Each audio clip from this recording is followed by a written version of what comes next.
Assalamualaikum warahmatullahi wabarakatuh. Perkenalkan, nama saya Najla Safira dari semester 3B. Saya di sini akan mereview materi pertemuan pertama Hukum Pidana Lanjutan dengan dosen pengampu Profesor Dr. Haji Heni Nuraini SHMH dengan asistennya Muhammad Rendi Aridhayandi SHMH. Bab 1, percobaan, fogging atau attempt.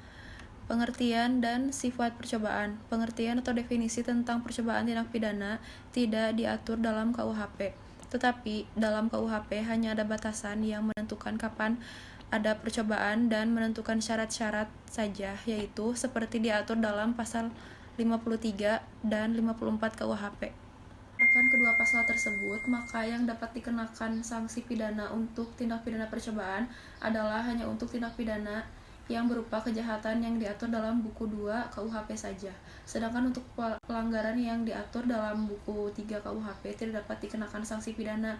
Selain itu, berdasarkan kedua pasal tersebut, maka yang dimaksud dengan percobaan adalah suatu perbuatan yang dilakukan seseorang dengan niat yang jahat, dan pelanggaran yang diatur dalam buku 3 KUHP tidak dapat dikenakan sanksi pidana. Selain itu, berdasarkan kedua pasal tersebut, maka yang dimaksud dengan percobaan adalah suatu perbuatan yang dilakukan seseorang dengan niat yang jahat, dan niat itu sudah mulai dilaksanakan tetapi perbuatannya belum selesai. Tidak selesainya perbuatan tersebut bukan karena kehendak dari pelaku. Sifat percobaan adalah satu, sebagai dasar atau alasan memperluas dapat dipidananya orang, yaitu seseorang dapat dikenakan sanksi pidana apabila sudah memenuhi unsur pasal 53 walaupun tidak memenuhi unsur delik. Dan yang kedua, sebagai dasar atau alasan memperluas dapat dipidananya perbuatan, yaitu bahwa tindak pidana percobaan merupakan satu tindak pidana yang bulat dan lengkap. Dasar patut dipidananya percobaan. 1. Teori subjektif. Menurut teori ini, dasar patut dipidananya perbuatan terletak pada sikap batin atau watak yang berbahaya dari pelaku. Penganut teori ini adalah Van Hammel. Dan yang kedua, teori objektif. Menurut teori ini, dasar patut dipidananya percobaan terletak pada sifat berbahayanya perbuatan yang dilakukan oleh pelaku. Teori ini terdiri dari satu, teori objektif formil dan teori objektif material. Unsur-unsur percobaan ada 3, yaitu adanya niat, kedua adanya permulaan pelaksanaan, dan yang ketiga pelaksanaan tidak selesai bukan karena kehendak sendiri. Percobaan mampu dan tidak mampu. Percobaan tidak mampu muncul apabila perbuatan pelaksanaan telah dilakukan tetapi delik yang dituju tidak selesai atau akibat yang terlarang menurut undang-undang tidak timbul. Tidak timbulnya akibat yang dilarang dapat disebabkan oleh tidak mampunya objek.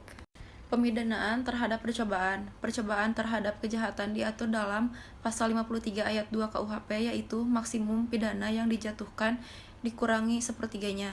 Sedangkan menurut pasal 53 ayat 3 KUHP untuk ancaman pidana mati atau seumur hidup, maka maksimum pidana untuk percobaan adalah 15 tahun. Adapun percobaan terhadap pelanggaran menurut pasal 54 tidak dipidana. Selain itu, ada juga pengecualian terhadap tindak pidana kejahatan yang diatur dalam buku 2 KUHP.